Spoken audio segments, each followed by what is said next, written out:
A special prosecutor says two former workers in the Trump for President campaign conspired against the United States. They've turned themselves into the FBI within the last few hours as part of the investigation into Russia's meddling in the 2016 election. We're also now learning a third former employee of the president is facing charges, and that person taking a secret plea deal. The Trump administration quickly distancing itself this afternoon. We've been saying from day one there's been no evidence of Trump-Russia collusion, and nothing in the indictment today changes that at all.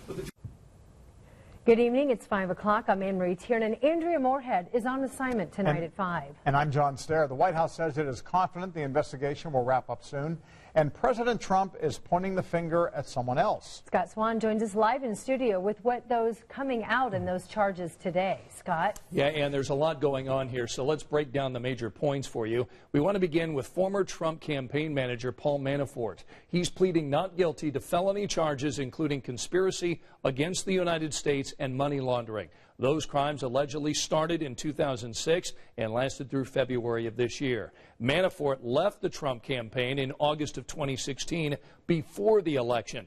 Now, Rick Gates is accused of transferring more than $3 million from offshore accounts. He and Manafort also are accused of making false statements. Now, we want to make it clear their indictments make no mention of President Donald Trump or election meddling. Then there is George Papadopoulos. He's a former campaign advisor. He's pleading guilty to lying to federal officials about contact he had during the campaign with people he believed had ties to the Russian government. Those contacts were to get dirt on Hillary Clinton from emails Russia had obtained. Now, at one point, when letting the campaign team know he could set up a meeting between Trump and Putin, a high-ranking campaign official responded, "It should not be Trump, but, quote, it should be someone low-level in the campaign so as not to send any signal."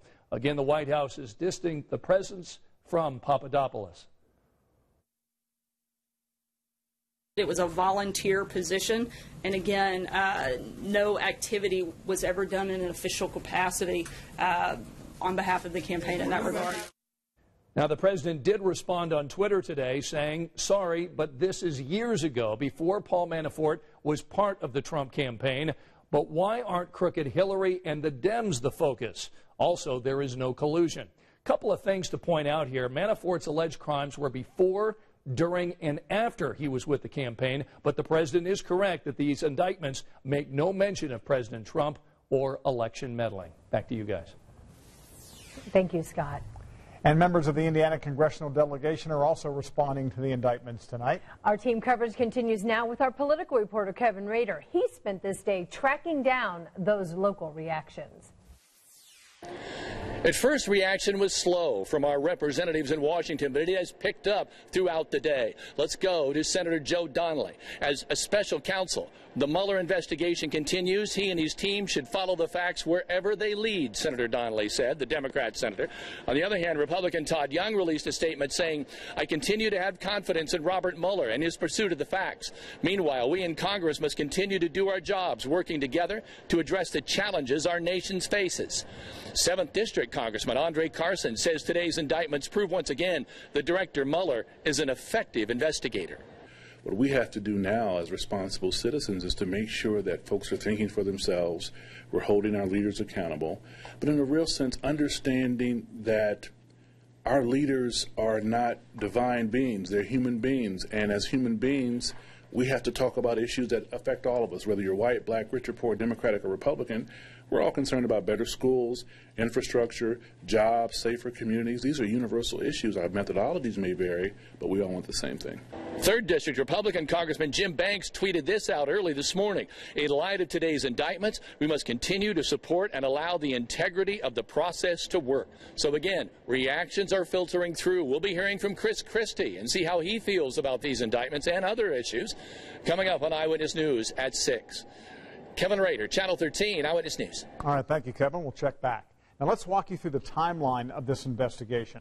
On May 17th, the Deputy Attorney General, Ron Rosenstein, appointed Robert Mueller as a special counsel on Russia's involvement in the 2016 election. This happened a little more than a week after the president fired FBI Director James Comey. Then on July 26, FBI agents raided Manafort's home in Virginia. On August 5th, Mueller picked out a grand jury, meaning he thought he had evidence of a crime. and then the first charges filed in the case occurred last Friday. Now, we posted the entire indictment along with responses from the president and other lawmakers at WTHR.com/Russia. There you'll also find other stories about the Russian investigation.